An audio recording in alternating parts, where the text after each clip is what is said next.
Tonight, the homeless protest in St. John's is growing, and so is the stress of living outside. Inside the tent city on Confederation Hill, what we have here is donations, hygiene products, food. Having to live in a tent, thinking that people don't care. We're made right now to feel like animals. We'll have more on this story coming up on Here and Now. This should have been replaced decades ago, and here we are in 2023. We don't want promises. We need concrete action to replace this infrastructure so proper programming services can be developed in a safe environment. Conditions inside HMP are getting worse, prompting more calls for a replacement soon.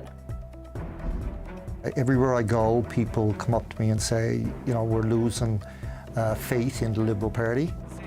Division in Ottawa. A Liberal MP goes against his party in a move to support this province's premier. A main motivation, the rising cost of living. This is CBC Here and Now.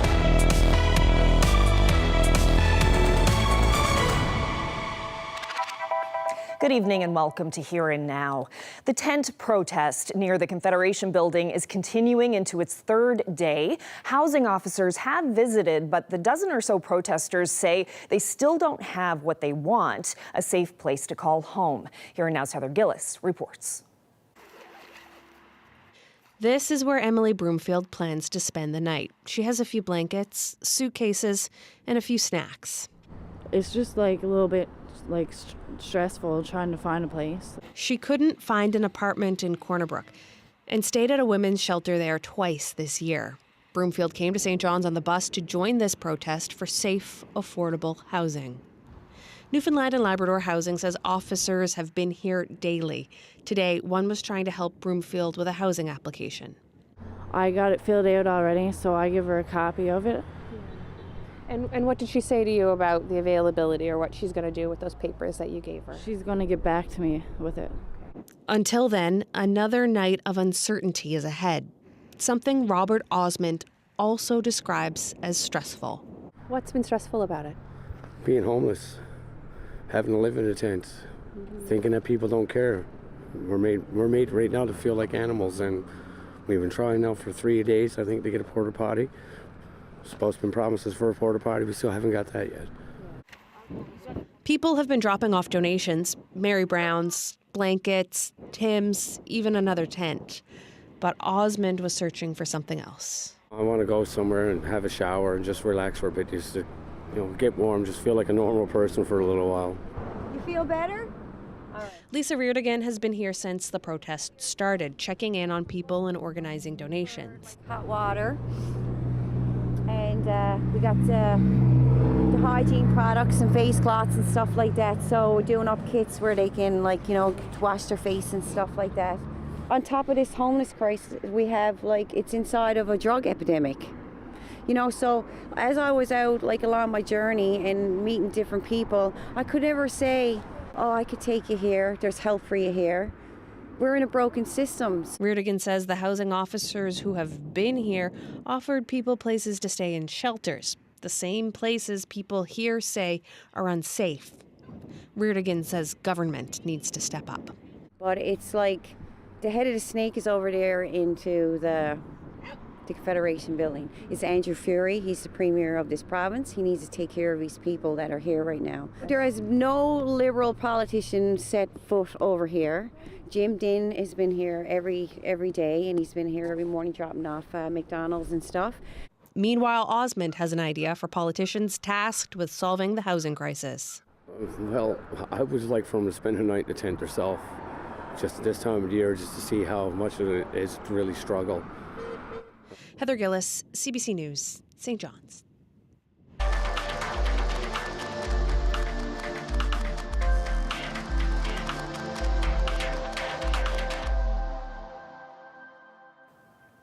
Well, tonight we take you inside a new shelter in St. John's. Safe Haven is a nonprofit that won a government tender to operate 40 beds and a warming center.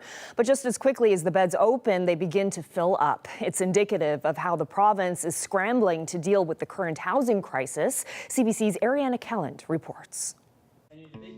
It's Tuesday, and that means supper night at the Church of the Good Samaritan, where recently parishioners traded in their kitchen aprons for naloxone kits, as the purpose of the church changes with the needs of its neighbors. It is the most encouraging thing that I've done in my 25 years of ministry, coming alongside these guys. I mean, we're loving them.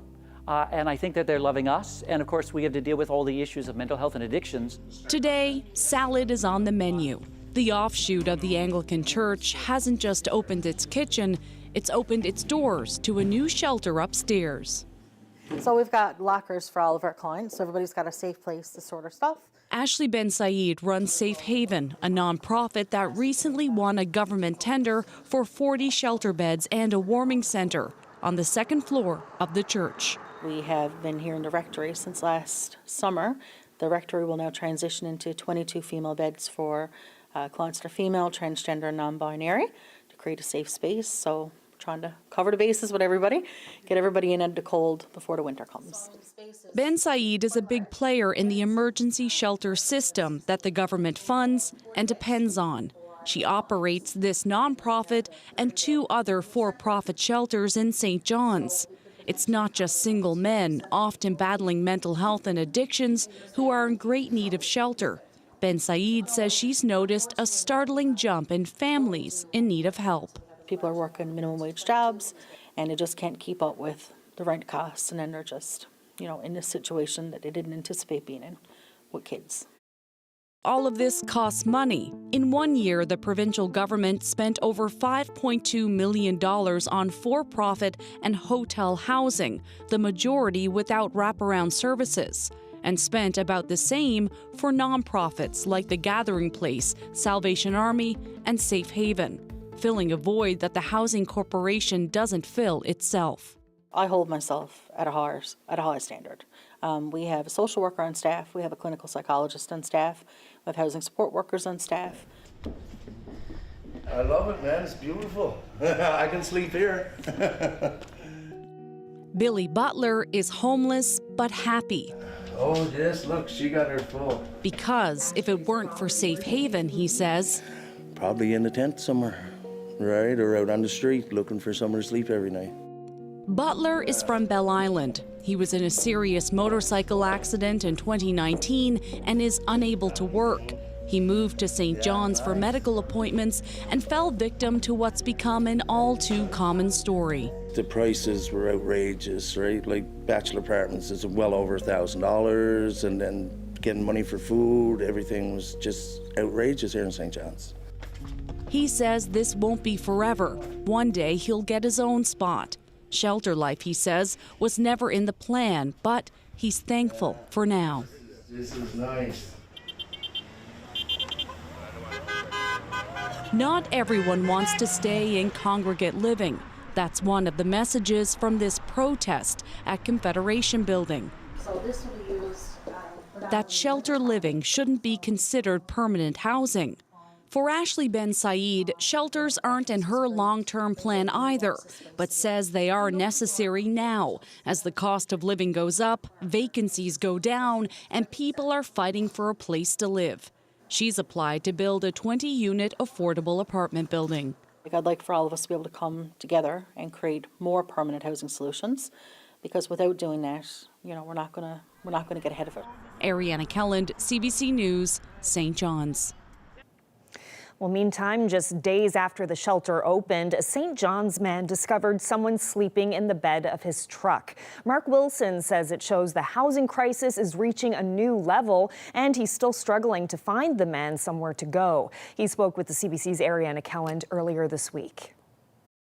He was sleeping just in here, like I said, 3 out of the 4 of the last nights. It's really not a suitable accommodation for anybody. And he really needs a shelter bed. So just you have tarp, some cardboard, and I guess he had to take it for the night or a couple nights. Yeah. And he just set up a sleeping bag and some food and fell asleep. We've been calling for a couple of weeks now, knowing that this gentleman was without housing and trying to get him into a shelter, but nothing has been available. And on Saturday morning, really, it came to a head because he was, of course, sleeping in my truck. And so we needed to find him a shelter, but nothing was available. The system certainly has lots of holes, lots of issues. We're still paying for this system to be in place. The holes that are not being mended in this safety net are costing us more money. If he doesn't have a shelter bed, if he sleeps in my truck, if, for instance, what our experience in the neighborhood has been is that if people don't have housing, there are implications to that, whether it's with the healthcare system, whether it's with the RNC, with crime. People need certain things and they're not getting it, and it's costing us more money.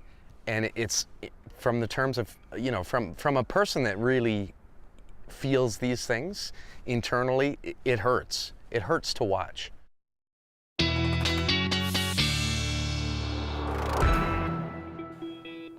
Well, still very much a fall day out there. For some parts of the province, it was especially chilly this morning, down to -1 in Badger, -2 in Deer Lake. As you left today, it was 5 degrees in St. John's, but we do have those temperatures in the single digits up across Labrador as well. Coolest in Cartwright hovering around the 0-degree mark. Now, things changed dramatically this afternoon, back into some of that late summer warmth. 21 degrees in Happy Valley Goose Bay, same thing for Cartwright. And temperatures are taking their time to warm up across the island, but things are going to change as we head through the next couple of days. We do have a couple of temperature records, no surprise. Wabush, Churchill Falls, Happy Valley Goose Bay, and Makkovik all broke records today. Some of those records back in 2014 and then 2016 in Happy Valley Goose Bay. So we are going to see these temperatures continue, especially across parts of Labrador as we head through tomorrow. Some 20-degree temperatures certainly in play as well for the island. And the reason for that is we've got this warm air that's obviously up across Labrador right now, but that is going to move in across the island as we head into tomorrow. I'll get into those details when I come back. Thanks, Ashley.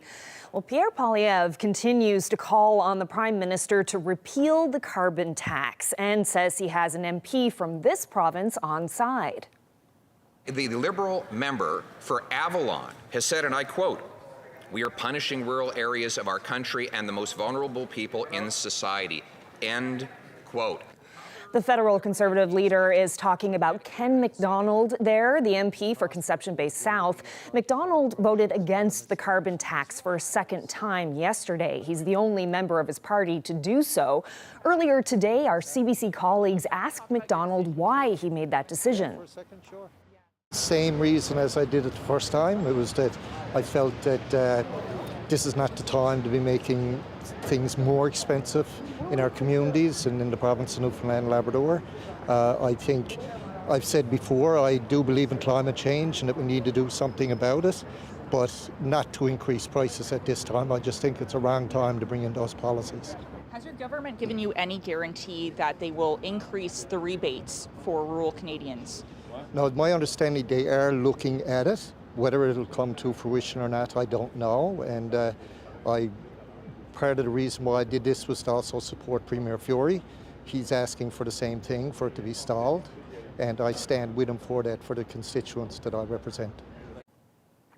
And of course, Justin Trudeau is pushing back against Pierre Poilievre and his criticism of the carbon tax. The Prime Minister says the tax simultaneously supports Canadians and helps fight climate change. Suggested the Leader of the Opposition speak to people in Stephenville, Newfoundland, who've seen historic investments, looking at them from Germany because of the investments in hydrogen in the clean economy and offshore wind. I suggest he speaks to his member from St. Thomas, Ontario, where the Volkswagen plan is going to land because of the historic leadership we've shown in clean electricity and drawing in innovation investments. Mr. Speaker, you haven't heard the Leader of the Official Opposition talk at all about the benefits of that investment on Volkswagen, because he has no plan for the future of the economy. Well, still with this story, Goody Hutchings, the MP for Long Range Mountain, says she respects her colleague, Ken McDonald, but believes yesterday's carbon motion would not have made a difference for Canadians. It is trying times. We've been there with many programs and incentives. You know, the dental program, that's saving people hundreds of dollars a year. The daycare and childcare is saving people thousands of dollars every year. The child care benefit, there'll be more to come. We've been there for Newfoundlanders and Labradorians, and we will continue to be there for Newfoundlanders and Labradorians through this difficult time. And we will have more on this story. MP Ken McDonald sat down late this afternoon for an interview with Power and Politics host David Cochrane. He talks about commitments made by Deputy Minister Chrystia Freeland and the crippling cost of living. We'll bring you that part of the interview ahead in about 20 minutes on Here and Now. Well, the RCMP say a 54-year-old man died in a moose vehicle collision on the Trans-Canada Highway near Birchie Narrows last night. Another driver found the man early this morning and called Deer Lake RCMP around 3 a.m. Officers found the man's vehicle down a steep embankment. He had been thrown from that vehicle. The RCMP say their evidence points to him hitting a moose. Well, conditions are getting worse inside HMP. Black mold has forced officials to cancel in-person visits. 3 inmates say guards announced last week the visiting room at the notorious jail has been condemned because of fungus. The closure comes as inmates and guards also cope with staff shortages, flooding, and rampant infestations of rodents. What you're going to do now is heighten tensions inside a facility where tensions are already high because of the structure of the facility, inadequate staffing at times, inability to provide proper care to inmates. So it heightens the tensions in this facility at a time where we certainly don't need it. Now, a replacement for HMP is in the works. It's expected to cost around $500 million. It was promised in 2019, and construction was scheduled to finish last year. The province has budgeted just over $7 million this year for what it calls advanced planning. Here's Justice Minister John Hogan responding to questions about worsening conditions at the prison. We can continue to talk about the conditions at HMP, and I don't hear anyone saying that it's satisfactory. I think collectively, as a department, as a government, as a province, everybody agrees that the conditions now have clearly reached a point, and not this week or not last year, that it's time to move on from that facility.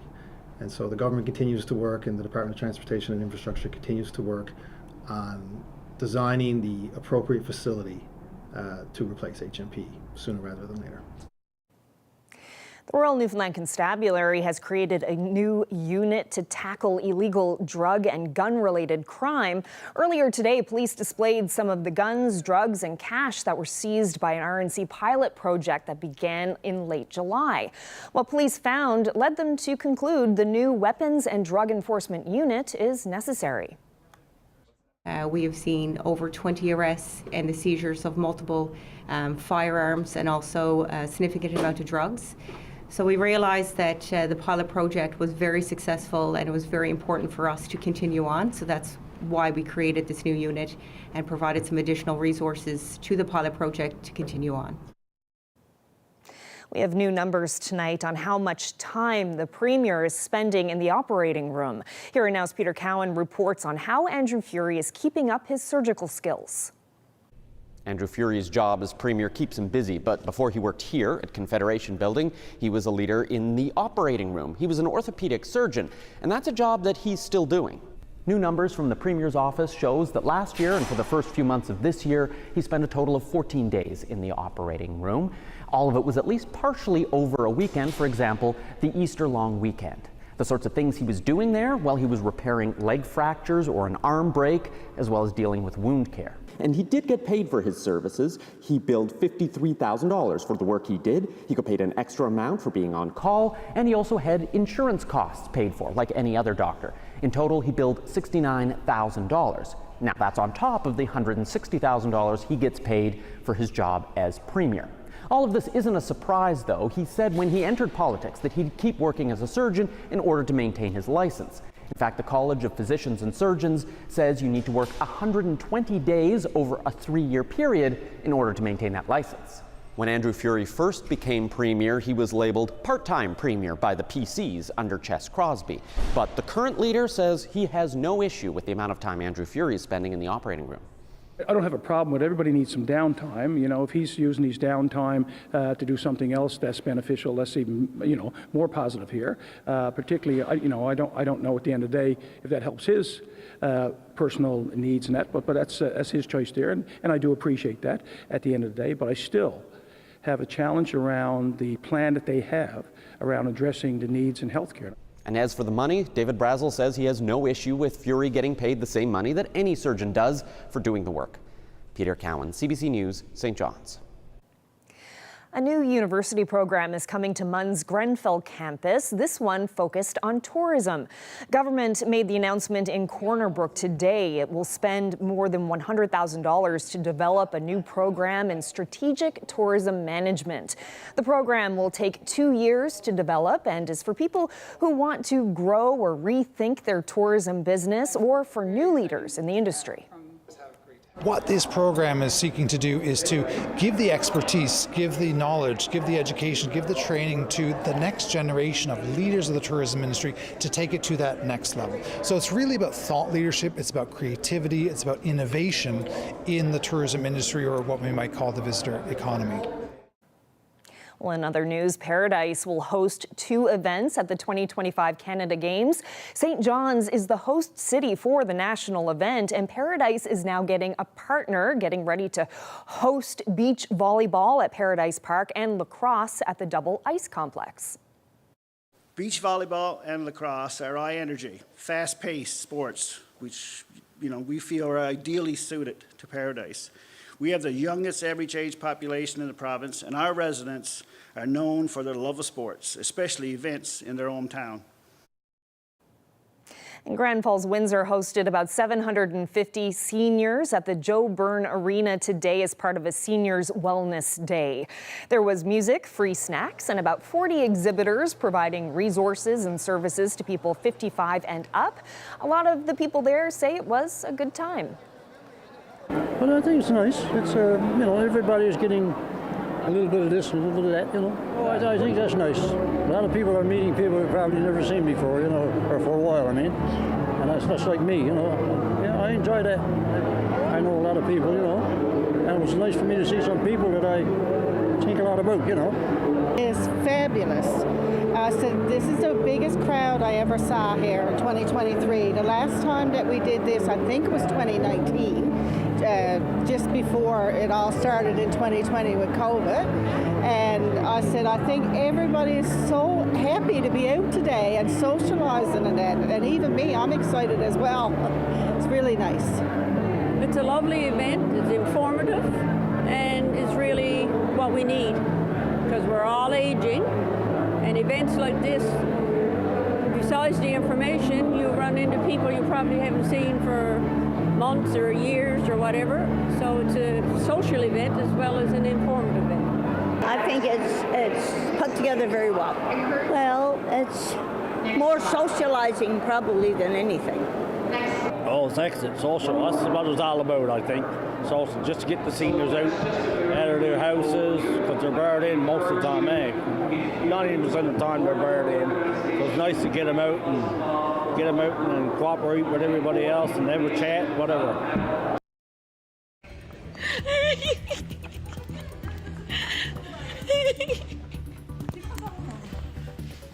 After 11 long years, a family from the Philippines has been reunited here in St. John's. I'm Jeremy Eaton, and we literally sit down with them, coming up on Here and Now.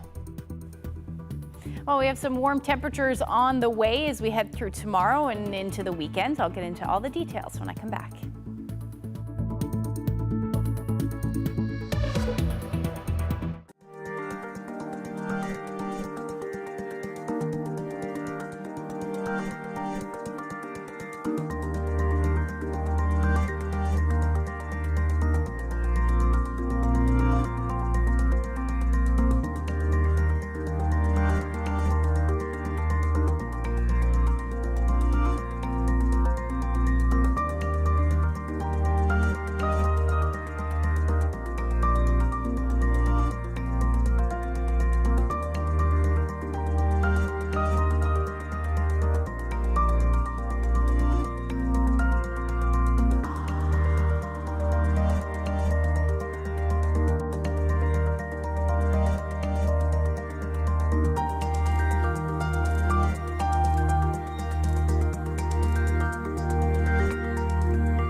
This weather update is brought to you by Steamatic Canada, the undisputed choice in restoration. Don't panic. Call Steamatic.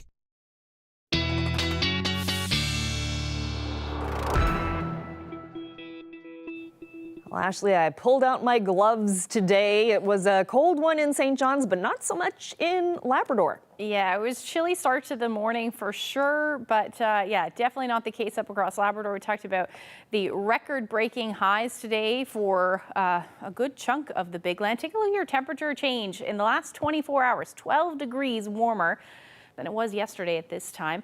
We do have that warming trend though for southeastern portions of Labrador, and then quite the opposite here, a degree colder in St. John's this afternoon. But there is some warmth on the way as we start to see this air mass take hold over the next couple of days.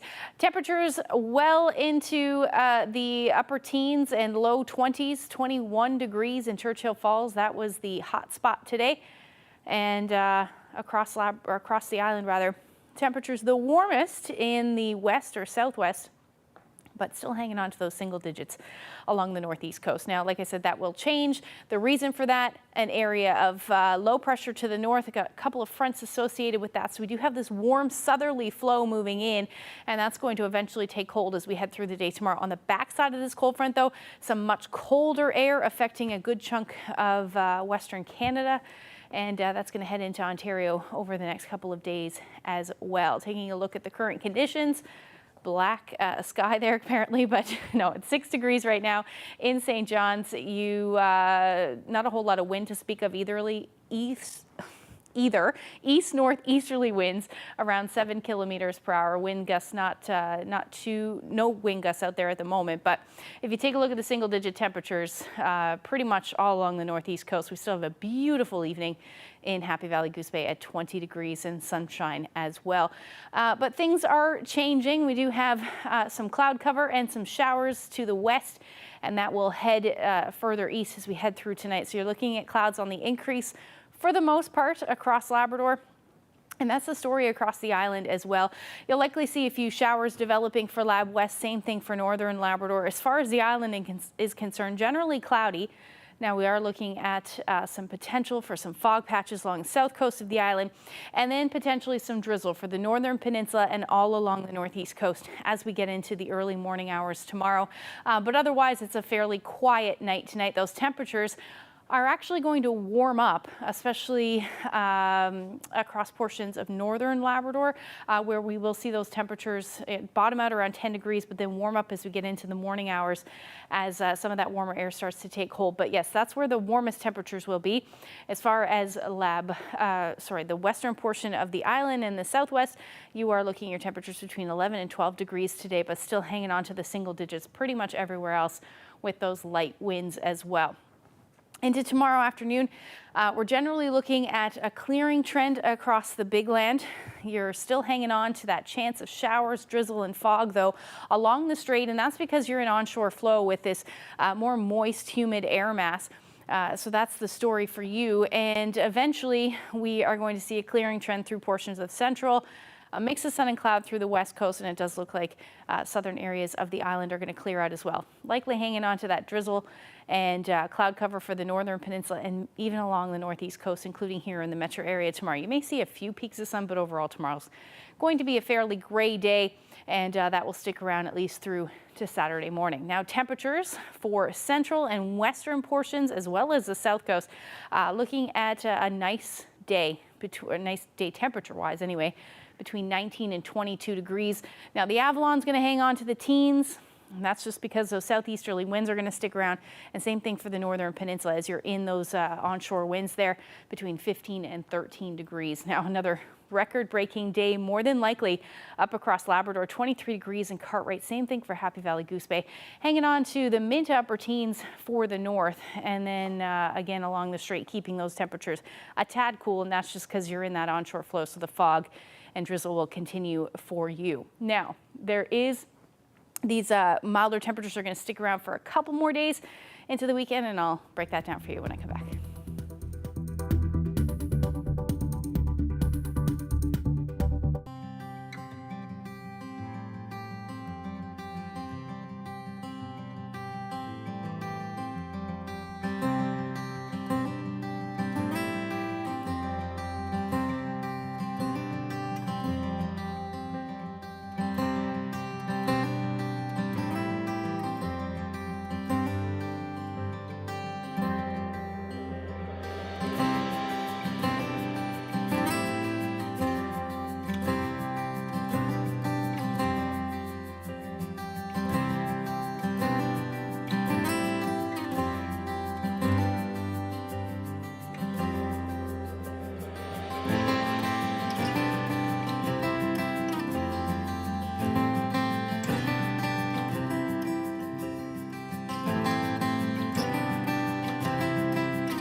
Org.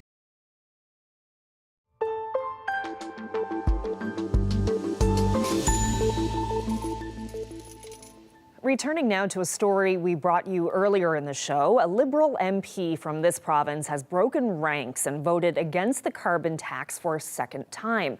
Ken MacDonald is the only member of his party to do so. MacDonald sat down with Power and Politics host David Cochrane this afternoon to discuss why he thinks the carbon tax is hurting his party's popularity in this province. Everywhere I go, people come up to me and say, you know, we're losing faith in the Liberal Party. They appreciate the fact that I've stood up now twice to do away with a carbon tax or to ask for it to be delayed. I said to someone earlier today, I said I stand with Premier Fury in trying to get not this done away with as such, but get it delayed till we get past this affordability issue. People are finding it very difficult. I've had people tell me they can't afford to buy groceries, they can't afford to heat their homes.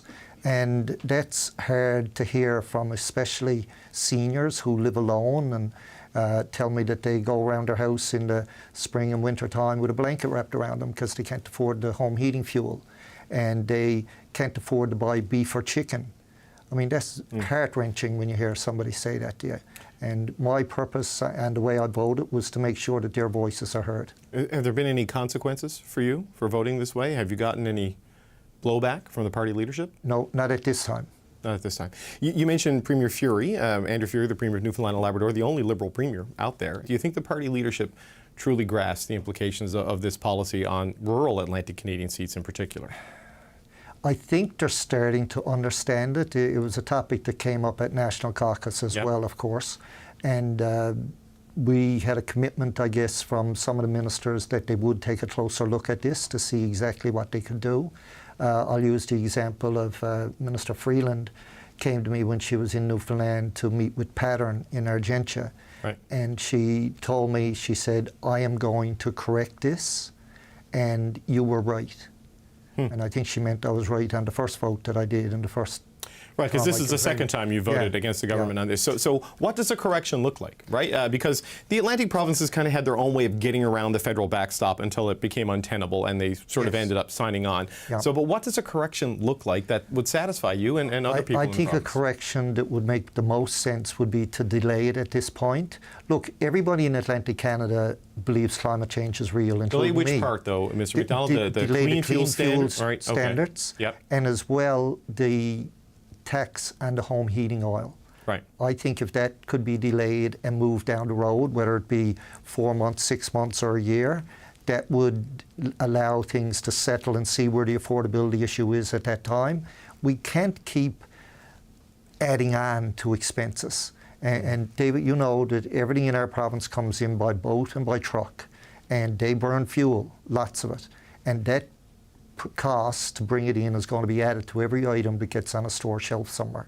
So that is punishing anybody who goes to buy, whether it's a chocolate bar or a tin of carnation milk, anything, a piece of 2x4 will go up, which will make homes more expensive to build. Right, you're at the end of the supply chain, right? Literally at the end of it. And I think one of the challenges, because the Atlantic premiers got on this early and said this will disproportionately impact rural Atlantic Canadians in particular, because you have a lot of seniors with fixed incomes. They burn oil. A lot of the vehicles are trucks, because that's what you need to hunt and get around in the winter. And there's no public transit, and the ability to transition to a cleaner fuel source, it isn't really there. So there's no option to change, right? And I know the government is pushing people switching over to heat pumps and whatnot. But many homes, especially the older homes, are not designed for that. Or they're not even worth the value of a heat pump. Yeah, they're not built to sustain the heat from a heat pump. So I don't think it works for everybody. And with regards to it not being equitable, same as it is across the country, I was told that in Trois-Rivières, Quebec, and compared to Newfoundland, the economic impact on people would be 3 times as great. And for whatever reason, whether it be Minister Guilbeault, whether it be the Prime Minister or Cabinet in itself, they think that's all right. This is a national programme, so it shouldn't negatively affect Newfoundlanders more than it affects people in Quebec or BC or in Ontario, wherever. I don't know if you're running again or not. People suggest to me when I go home that maybe you weren't. I don't know if you're decided or not. But what are the consequences for your party in Newfoundland and Labrador in the next election if this isn't addressed? I think they will lose seats, not just in Newfoundland, not just in Atlantic Canada, but indeed right across the country. If they don't get a grasp on this the way that I think they should, and I don't profess to know all the answers or the best policies or the best programs to put in place, but this one is hitting home to everybody I speak to. And it's a grassroots issue, and if an election were called today, I'm not sure if the Liberal Party would actually form the government if an election were called today. I would hope they would, but it may not happen. Could you run for the party again if this policy isn't changed? Right now, I'm looking forward to the next election. Will that change in the next month or next 2 months, next 3 months? It could. I haven't committed that I'm running the next time, nor have I indicated that I'm not going to run the next time, because I want to wait and see where this goes, and that will influence my decision big time. Well, staying with the cost of living, we have an update on last month's meetings with the heads of major grocery chains to try to find ways to ease food prices. Industry Minister Francois-Philippe Champagne says the top 5 chains will be taking a series of steps, some within days. Starting soon, Canadians will be able to see rollout of actions such as discount across a basket of food products, price freezes, and price matching campaigns, to name a few. Now, if the stores don't act, Ottawa says it will. Also announced today was a grocery task force to monitor prices and pricing practices. In the works as well, a grocery code of conduct aimed at promoting what the government calls fairness and transparency.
As we heard earlier, no visitors are permitted inside Her Majesty's Penitentiary right now because of black mold. It was discovered in the visiting room, so the area had to be closed off. It's just the latest in a long list of health and safety concerns inside the prison. Union President Jerry Earle fears cutting visitations could create an even more tense atmosphere among inmates and put guards at risk. I spoke with him this afternoon. We've been told right now by officers in their non-HS committee is that there has been a discovery of black mold. It's quite concerning. It can have an adverse health effect on people in the work area. So quite concerning it's discovered and is indicative of this facility that has countless problems that we've talked about for some time. So extremely concerning. And then it's the impact on inmates there that cannot have visitation because now of the remediation work. Mm-hmm. So, yeah, there's no visitation allowed in there now because of this black mold. What do you think that will do to the environment inside the prison? Our correctional staff in the entire province works in a different environment. So what you're going to do now is heighten tensions inside a facility where tensions are already high because of the structure of the facility, inadequate staffing at times, inability to provide proper care to inmates. So it heightens the tensions in this facility at a time that we certainly don't need it. Like visitation is one of the things, and I know some might say inmates are in here because they deserve, but we have inmates in here with mental health issues, that have had drug addiction issues, and we certainly hope they're going to return to society better than they went in. This is another piece that's been taken from them now, that they can have family visitation, and our correctional officers are part of that. So they're saying, well, that impacts the work environment, it impacts the overall health of themselves and those that are housed in this decrepit facility. Mm-hmm. And speaking of tension, last night a guard was assaulted by an inmate while on the job. What can you tell us about what happened there? We can't get into the particulars, but again, we can confirm there was an incident where one of our staff, again, was assaulted. This is a difficult workplace. We've talked about it before, and we believe the things that's happening over and over is leading to these tensions. And unfortunately, frontline workers, correctional staff in this incident, are at the front line. The people that are making decisions, whether it be in Confederation Building or elsewhere, don't feel the brunt of this. The people that work here feel the brunt of it. The people that are incarcerated here feel the brunt of it. And it's time, long overdue, that something be done to deal with this facility. Carolyn's been recommended going back to Decades of Darkness, report after report. Not far from here, in 2018, a commitment was made by 2 ministers that this facility was going to be replaced. Had they acted back then, we'd be standing in front of a new facility today, not talking about mold and the unsafe working conditions. What kind of conversations is the union having with government about the urgency of replacing this prison? We've had multiple conversations. We've went to the length of actually writing an open letter to all politicians most recently, imploring them to deal with this facility. My fear is politicians don't see this as political points. They don't see it like building a school or a hospital, and yes, those facilities are needed. This facility has to be replaced. It may not get them political points, but what cost to the staff that works there, what cost to people that are inmates there, has to happen. Like, yeah, it might score them political points, but it's the right thing to do. This should have been replaced decades ago, and here we are in 2023. We don't want promises. We need concrete action to replace this infrastructure so proper programming services can be developed in a safe environment. And this mold, this is just the latest issue inside the prison. We've heard about rodents and inmates being bitten while in their beds. Inmates have told us that they've been traumatized in there. What are you hearing from guards about how they're feeling? Our entire correction staff, because correction officers are a significant component, but we're hearing from all of our correction staff, stress to the max. Officers that are sustaining not only physical, mental health injuries in this environment, and other staff that are being impacted. We routinely hear from our staff and basically begging somebody to do something about this facility before something much worse happens in here. So like I said, repeatedly hearing from our staff, repeatedly bring it up to politicians, and no firm commitment. Like I said, an open letter written recently to every politician in the province, so far one response. So that speaks volumes for what attention has been paid to the staff here. These are all human beings working in there. We talk about the rodents and infestation, but what's happening here is just band-aids. There's no concrete solutions being offered. Yes, there was one offered in 2018, the replacement of this facility. But here we are in 2023, still talking about it and still seeing the dire impact on people working there and people incarcerated there. Look, it's enough is enough. Somebody needs to do something about this place. From a health and safety perspective, for the guards being in these conditions, I mean, how many other workplaces do you see where the employees work in those kinds of conditions? You know, should they even be allowed to be working in there? I don't know of a workplace in Newfoundland and Labrador that you could compare to this draconian institution. It's questionable. Even today, where there are some people, the work environment are in there. Correctional staff, maintenance staff with maintenance operations do their best to maintain the facility in the current environment. I'm not sure how long that can go on, but again, it's clearly determined, report after report, that this should have been replaced. Acknowledged in 2018, it should have been replaced, and here we are still talking about it. So I believe it's an unsafe environment, distressed, wondering what adverse effect that we don't know today. 5 years to 10 years time, people that are working in this facility or incarcerated, what adverse effect is it going to be because they worked or were incarcerated in this facility? And we may not know till down the road, actually.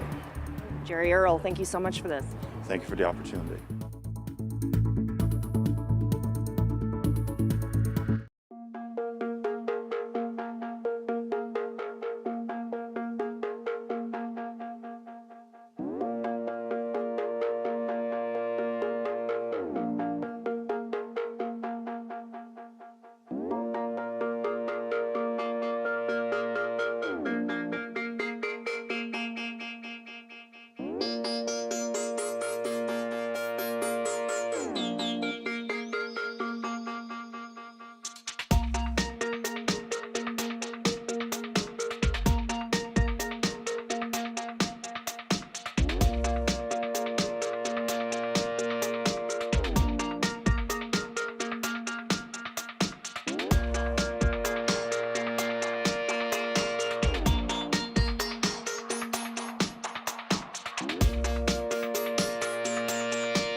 Well, Ashley, we saw earlier some great temperatures in the forecast for much of the province. We're coming up on a long weekend. I'm sure a lot of people are really excited. How are things going to be looking?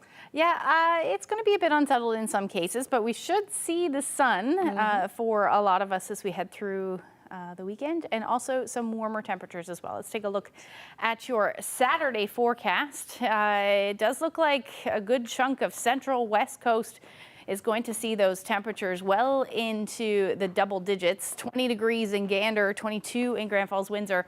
And as you head towards Corner Brook, that temperature should hover around 23 degrees. Now for the northeast coast, including the Avalon, and then along the south coast of the island, those temperatures are going to be a tad cooler into the mid to upper teens through the day.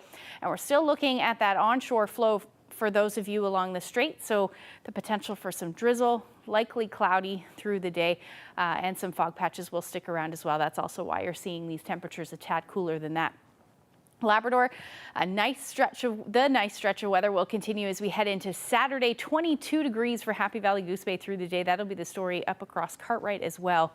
And then Nain, you're looking at your temperature around 19 degrees for your Saturday. Now, as we head into Sunday, things will get a little bit more unsettled again for those of you along the Strait Northern Peninsula. Otherwise, we're looking at those temperatures dipping a little bit. So down to the mid to upper teens, pretty much across the board. We're going to still hang on to that warmer temperature, though, across northern, the coastal areas of Labrador, rather, where Cartwright you should hover around 21 degrees. Now, a bit more unsettled, like I said, so areas through central may see a few showers in the mix. Some cooler temperatures up across Nain. You'll hover around 10 degrees through the day, and then some more shower activity will move in for those of you in Lab West. Now, taking a look at the long-range forecast, temperatures are going to drop down to around 12 to 13 degrees as we get into the beginning of next week. So Monday, the chance of some showers, and then by Tuesday, we're looking at more gray skies. Overnight lows are going to sit somewhere between 8 to about 10 degrees in that time frame, which is right around where we should be sitting this time of year. And then for central Newfoundland, you're looking at some sunshine. As we get into the weekend, the end of the weekend looking a little bit unsettled, like I said, but by Monday, just cloudy periods. Same thing for Tuesday. Temperatures dipping into the low teens, about 14 degrees through the day. Then for western Newfoundland, we won't really see some shower activity until we get into Tuesday. And so actually a nice stretch of weather there for you. And your temperatures will sit between 13 and 14 degrees through the afternoon. Your overnight lows will sit in the double digits as well. Now for eastern Labrador, you're looking at your temperatures in and around 17 degrees, 12 by the time we get into Monday and Tuesday, so a bit of a dip. And we're looking at a similar dip for those of you in western Labrador. So hang on, or should I say, take advantage of the warm weather while you have it. Speaking of the big land, this shot is of a colorful sky in Rigolette. Daniel shared this shot with us. If you have any weather photos you would like to share with us, you can send them to my Facebook page, but the best place is to email them to nlphotos@cbc.ca. Oh, great shot, Daniel. Love it when we get pictures from that part of the province. Definitely. Yeah, just stunning. Thank you so much for that. And so it does look like a pretty decent long weekend coming up. Not too bad. Yeah. That's for sure. I like the warmer temperatures. I'll take that for a little while longer anyway. Yeah, it might be a nice weekend to like go out and maybe take some pictures at a pumpkin patch or something like that. Yeah, we're almost there, aren't we? We are. Well, that's it for us on this Thursday evening. Thank you so much for joining us. Good night.